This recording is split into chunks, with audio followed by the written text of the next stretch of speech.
बेटा atomic structure में अभी जो हमको पढ़ना है that is about what is a spectrum और व्हाट इज़ ए स्पेक्ट्रा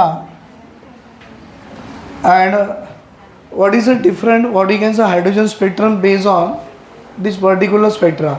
अब ये स्पेक्ट्रा है क्या, पहले वो समझेंगे हम लोग। देखो ध्यान से, स्पेक्ट्रा क्या होता है कि one of the ray of light passes through a prism. बेटा ये प्रिज्म होता है and this dispersion of the light will take place. और इस लाइट की जो डिस्पर्शन हो गई, अब यहाँ पर एक फोटोग्राफिक प्लेट है और वो फोटोग्राफिक प्लेट पे उसका एक इमेज ऑब्टेन होता है।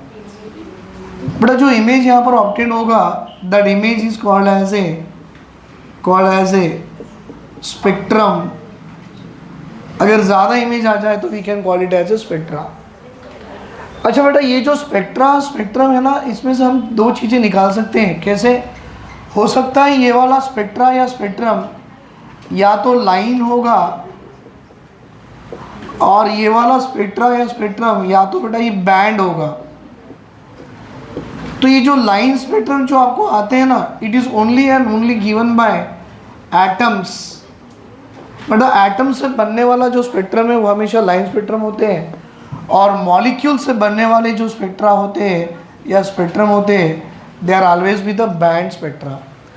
अब आपको अंदाज़ा लग ही रहा होगा बेटा, लाइन स्पेक्ट्रा मतलब एक ऐसा फोटोग्राफिक प्लेट होगा और यहाँ पर ऐसे लाइंस आते हैं। ये लाइन स्पेक्ट्रम कौन देगा? It is given by atoms. लेकिन बैंड स्पेक्ट्रम मालूम है ये ऐसे होते हैं, एक बड़ा सा वाइट कलर होगा, फिर एक डार्क कलर आएगा। बताने का मतलब बेटा इनके बीच में कोई I mean what you can से कलर्स जो होते हैं ना, डार्क होगा फिर ब्राइट होगा फिर डार्क होगा फिर ब्राइट होगा। इनडायरेक्टली मैं बताऊँ बेटा, आपने कहीं ना कहीं देखा होगा, रेनबो देखा होगा ना। तो रेनबो में जिस तरह के 7 कलर होते हैं बेटा, 7 कलर में किसी भी कलर के बीच की बाउंड्री आप निकाल नहीं सकते हो। एक कलर के अंदर दूसरे कलर पूरे कॉम्पैक्ट हो जाते हैं। ऐसे जो बैंड स्पेक्ट्रम आते हैं वो कौन देते हैं? मॉलिक्यूल्स। तो यहाँ से हमको एक चीज़ मालूम पड़ जाती है कि हम जो स्पेक्ट्रम जिसकी भी ले रहे हैं वो रे ऑफ लाइट कहाँ से आ रही है। क्या वो रे ऑफ लाइट एटम्स की आ रही है या रे ऑफ लाइट मॉलिक्यूल से आ रही है? बेटा अगर वो रे ऑफ लाइट एटम से आएगी तो आने वाला स्पेक्ट्रम हमेशा कैसा होगा? लाइन। वो रे ऑफ लाइट अगर अपनी मॉलिक्यूल से आती है तो वो होगा बैंड। तो यहाँ से हम डिफ्रेंशिएट कर सकते हैं कि हम जो स्पेक्ट्रम ले रहे हैं क्या वो एटम का है या मॉलिक्यूल का है। अब ये सीखेंगे सर ये रे ऑफ लाइट एटम की है या मॉलिक्यूल की है, ये कैसे पता लगती है? अब देखो ध्यान से, रे ऑफ लाइट एटम्स की है या मॉलिक्यूल्स की है वो कैसे पता लगते हैं? लेट अस से बेटा एग्जांपल मैं ऐसे ले लूँ, ये न्यूक्लियस है और ये आपके शेल्स है, ध्यान से देखना। और ये शेल्स में ये सब इलेक्ट्रॉन्स ऐसे रखे हुए हैं, ठीक है बेटा। जब कोई रे ऑफ लाइट आप किसी एटम पे डालते हो ना, तो रे of light is nothing but a bundle of energy. और बंडल ऑफ एनर्जी, ये इलेक्ट्रॉन एनर्जी, ये रे ऑफ लाइट से एनर्जी एब्जॉर्ब करके बेटा वो जंप कर लेता है अपनी ऑर्बिट से हायर ऑर्बिट पे। तो देखो this electron is absorbing the energy and absorbing energy it will jump to the higher orbit. बेटा इस जंपिंग को बोला जाता है एक्साइटेशन ऑफ इलेक्ट्रॉन। इसको क्या बोलेंगे? This is called as a excitation of electron. अब आप मुझे बताना बेटा इलेक्ट्रॉन का एक्साइटेशन कैसे हुआ? बाय एब्जॉर्बिंग एनर्जी या बाय रिलीजिंग एनर्जी? हम लिखेंगे सर बाय एब्जॉर्बिंग एनर्जी। अगर एनर्जी एब्जॉर्ब कर ले तो इलेक्ट्रॉन जंप करता है और उस जंपिंग को बोला जाता है एक्साइटेशन ऑफ इलेक्ट्रॉन। बेटा ये एब्जॉर्ब्ड एनर्जी को अगर आप किसी प्रिज्म से पास करो तो आने वाला जो स्पेक्ट्रम होगा that spectrum is called as a what? Absorption spectrum. क्या बोलेंगे बेटा? That spectrum is called as a what? Absorption spectrum. दूसरी बात बेटा, जब इलेक्ट्रॉन अपने हायर स्टेट में चले गया, लेट अस से यहाँ पे दिखा रहा हूँ मैं, जो इलेक्ट्रॉन अपनी हायर स्टेट में चले गया बेटा, वो हायर स्टेट वाला एक्साइटेड इलेक्ट्रॉन अपने हायर स्टेट में अनस्टेबल है, मतलब वो स्टेबल अपनी ही शेल में है। तो बेटा जब ये अनस्टेबल है, वापस स्टेबिलिटी के लिए वो directly will come back to its ground state. क्योंकि देखो ग्राउंड से ही एक्साइट में गया, अब एक्साइट से फिर ग्राउंड पे आएगा। कैसे आएगा? Bye releasing energy. Bye releasing energy in the form of रे ऑफ लाइट। इस एनर्जी को हम बोलेंगे रिलीज्ड एनर्जी, क्योंकि जब ये इलेक्ट्रॉन अपनी एनर्जी रिलीज करेगा तो वापस अपनी स्टेट में, अपने शेल में आ जाएगा। तो बेटा इस रिलीज्ड एनर्जी को अब मैं किसी प्रिज्म से पास करूं और मुझे अब यहाँ पर एक स्पेक्ट्रम मिलेगा। That spectrum is called as a emission spectrum. देखो बेटा बच्चों को एग्जाम में कभी कभी ये सवाल भी पूछ देता है, sir how to differentiate absorption and emission. मैं आपको बताऊं, हमारी एनसीईआरटी में दिया हुआ है बेटा, एब्जॉर्प्शन स्पेक्ट्रम में क्या होते हैं, it is having a bright lines. बेटा it is having a bright lines, और सॉरी बेटा एब्जॉर्प्शन में it is having a dark lines on bright background. Background उसका ब्राइट होगा लेकिन लाइन उस पर डार्क आएगी। That is a dark line obtain on the bright background is example of what, absorption. तो अभी आप ही सोचो what is a way to indicate emission spectrum. बेटा इमिशन स्पेक्ट्रम में आएंगे that is having a bright lines on dark background, it is example of emission spectrum. तो देखो बेटा ये वाले टॉपिक में हमने दो चीज़ सीख ली है कि लाइन स्पेक्ट्रम एटम्स देते हैं, बैंड स्पेक्ट्रम मॉलिक्यूल्स देते हैं। बेटा इमिशन और एब्जॉर्प्शन मतलब एब्जॉर्ब रे ऑफ लाइट को प्रिज्म से पास करो, एब्जॉर्प्शन आएगा। रिलीज रे ऑफ लाइट को पास, रिलीज मतलब इसको इमिशन एनर्जी भी बोलते हैं। अगर ये इमिटेड एनर्जी या रिलीज एनर्जी को प्रिज्म से पास करो, आने वाला स्पेक्ट्रम को बोलेंगे इमिशन स्पेक्ट्रम। और दोनों की डिफरेंशिएट कैसे करेंगे, dark lines on the bright background is a example of A absorption spectrum, but bright lines on the dark background is example of emission spectrum. अब यहाँ पर हमें पढ़ना है बेटा what is a hydrogen spectrum, उसके सीरीज क्या क्या आते हैं, उसकी वेवलेंथ या उसकी वेव नंबर या उसकी एनर्जी कैसे निकालते हैं, हमें वो देखना है। चलो यहाँ तक लिख लो आप।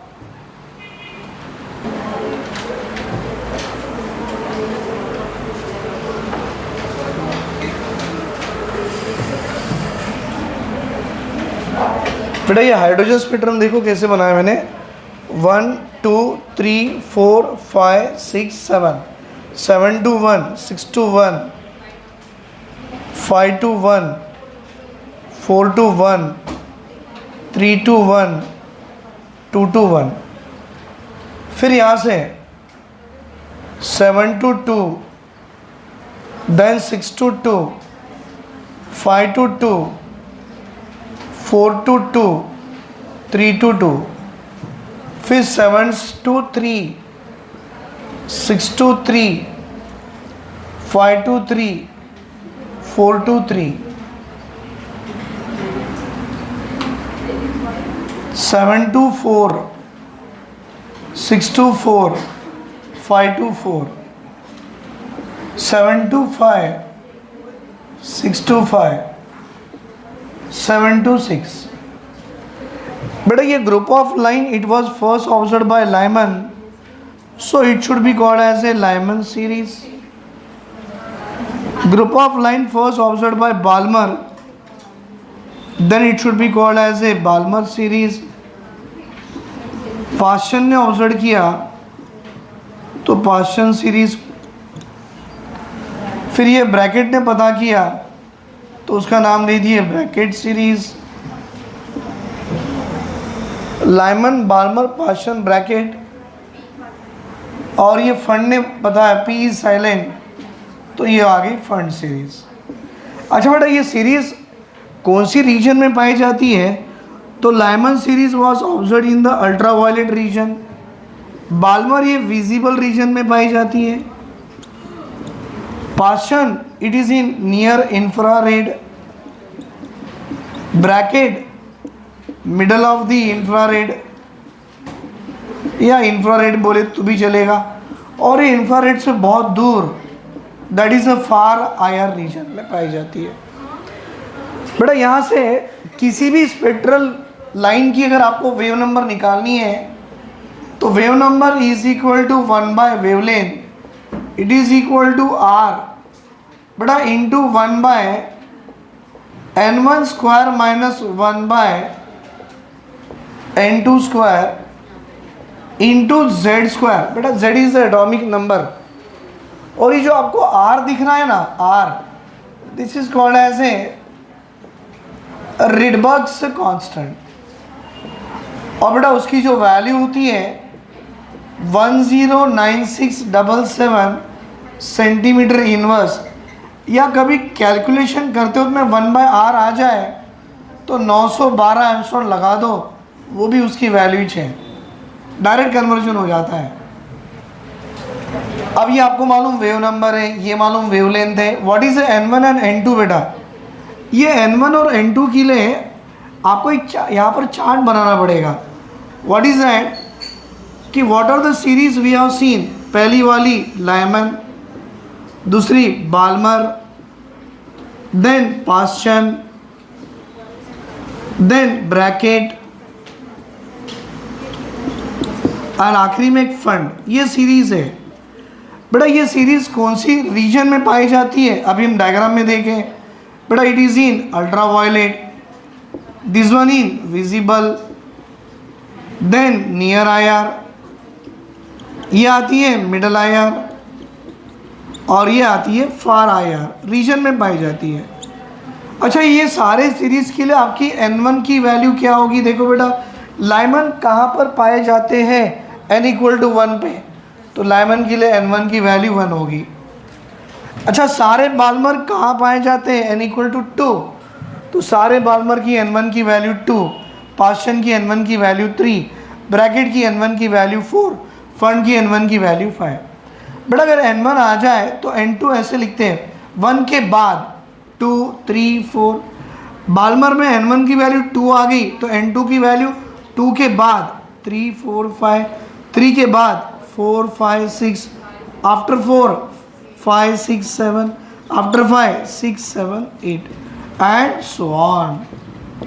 तो बेटा ये आपको इस तरह का ये जो चार्ट मैंने बना के दिया ना, अगर आपको ये याद हो जाए तो हमें किसी भी स्पेक्ट्रल लाइन की वेवलेंथ या वेव नंबर निकालना आसान हो जाएगा।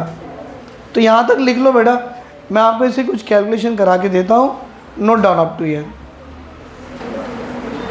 बेटा यहाँ पर जो हमने फॉर्मूला लिखा है कि wave number = 1/वेवलेंथ = r × all × Z square. बेटा कभी कभी है ना ये r की वैल्यू और 1/वेवलेंथ या वेव नंबर, इनको हम ऐसा भी लिख सकते हैं, that is a change in the energy is equal to, it come as a 2.18 into 10⁻⁻18 joule. बेटा 1/n1 square minus 1/n2 square into Z square. बेटा हम ऐसा भी यूज़ कर सकते हैं। उससे क्या होगा, अगर आपको डेल्टा ई आ जाए, देख लो बेटा E = h न्यू, जानते हो बेटा h nu, that is h × nu, और न्यू का मतलब है c/वेवलेंथ। तो आप इसे directly delta E = h nu के करके यहाँ पर बेटा डेल्टा E/h करा लो, and it is equal to nu. तो अगर आपको कभी कभी है ना वेव नंबर वेवलेंथ के साथ अगर आपसे फ्रीक्वेंसी पूछें तो आप ये फॉर्मूला भी लगा सकते हो, delta E = 2.18 into 10⁻⁻18 joule into 1/n1 square minus 1/n2 square into Z square. अगर ये डेल्टा E की वैल्यू आ गई, सब्स्टिट्यूट करो and divide by Planck's constant, you are able to get the frequency of these spectral line. We are able to find out wave number of these spectral line. We are able to find बेटा wavelength of these spectral line. चलो ये करके भी हम आपको example में करा के दे रहा हूँ। सम एग्जाम्पल सीखेंगे how to find out the spectral line of first spectral line of Lyman series and second spectral line of Lyman series and all. बेटा ये निकालते वक्त में मैं ये निकाल दे रहा हूँ। कभी कभी ना स्पेक्ट्रल लाइन निकालने के लिए आपको वो एक वर्ड देता है, calculate the shortest wavelength and calculate the shortest and longest wavelength. बेटा जब भी आपको वर्ड शॉर्टेस्ट वेवलेंथ आ जाए तो समझ जाओ शॉर्टेस्ट वेवलेंथ में आप n2 की वैल्यू इन्फिनिटी लगानी है, n2 की वैल्यू इन्फिनिटी लगानी है। और जब भी आपको लॉन्गेस्ट वेवलेंथ पूछे, जब भी आपको लॉन्गेस्ट वेवलेंथ पूछे तो बेटा longest wavelength is nothing but the next value of n1। Example, मेरे पास n1 की वैल्यू अगर 1 हो तो मेरी n2 की वैल्यू नेक्स्ट क्या होगी 2। अगर मेरे पास लेट अस से बेटा n2 की वैल्यू 4 है तो सॉरी n1 की वैल्यू 4 है, what is the n2 value for the longest wavelength next to it 5। अगर मेरे पास n1 की वैल्यू 3 है, what is the n2 value for the longest next to 3 that is 4। ये लॉन्गेस्ट के लिए है, लेकिन शॉर्टेस्ट के लिए n1 की वैल्यू कुछ भी हो, आपकी n2 की वैल्यू क्या आएगी बेटा इन्फिनिटी आएगी। Is it clear? मैं ये डायग्राम निकाल दे रहा हूँ क्योंकि मुझे आपको यहाँ पर ये भी बताना है how to find out the number of spectral lines. बेटा यहाँ पर नंबर ऑफ स्पेक्ट्रल लाइंस के लिए एक फॉर्मूला होता है, बस आपको वो याद कर लेना है। What is that? Number of spectral lines that is equal to बेटा n into n minus 1 by 2, n into n minus 1 by 2। अब इसके मैं एग्जाम्पल दूंगा आपको, देखिए अच्छा ये n कैसे निकालते, देखो बेटा ये n कैसे निकालते हैं। It is a nothing but the summation of n2 minus n1 करा लो, आपको n आएगा, n की वैल्यू डालो, n into n minus 1 by 2 gives the number of spectral line. अगर ये फॉर्मूला ठीक ना लगे तो ये लगा दो बेटा n2 minus n1 then n2 minus n1 plus 1 by 2 आप लगा दो, we are able to find out number of spectral lines. फॉर्मूले लिख लो बेटा, इसके एग्जाम्पल्स में करा के देता हूँ। बेटा यहाँ पर है ना नंबर ऑफ स्पेक्ट्रल लाइन्स में n into n minus 1 by 2 कब लगाना है, summation of n minus 2 n2 minus n1 ये कब निकालना है, it gives rise to n is a number of spectral line, या n2 minus n1 n2 minus n1 plus 1 by 2 ये कब लगाना है। अब देखो एक छोटा सा एग्जाम्पल दे रहा हूँ मैं।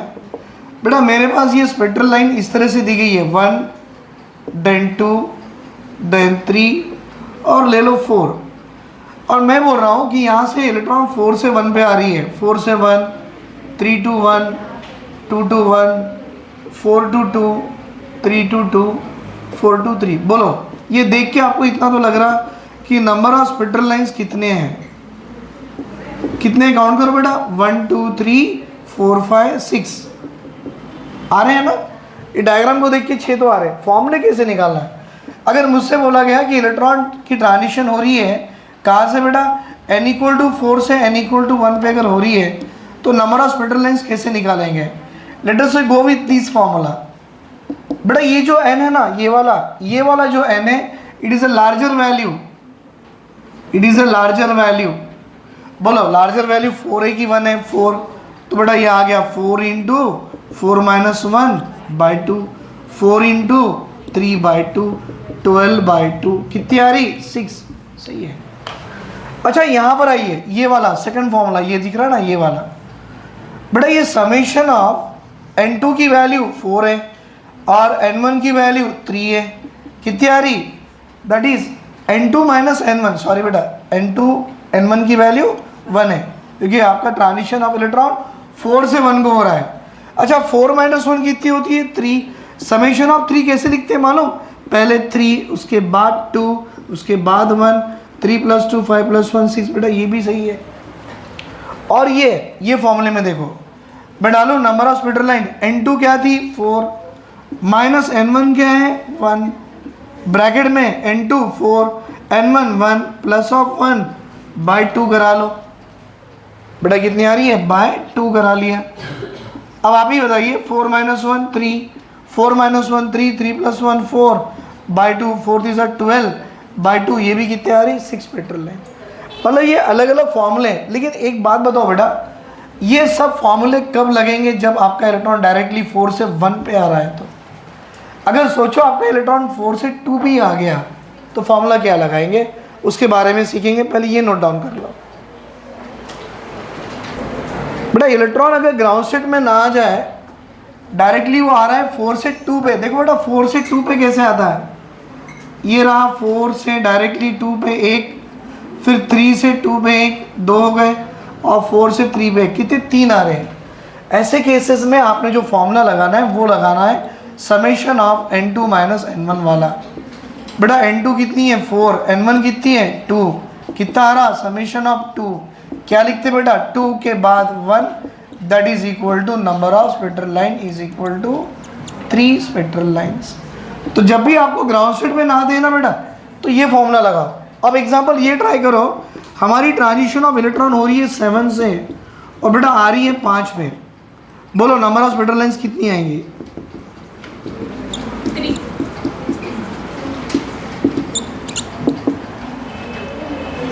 बेटा नंबर ऑफ स्पेक्ट्रल लाइन कितनी आएगी? एक्साइटेशन हो रही है 7 से और आ रही है 5 पे बेटा, वेरी गुड।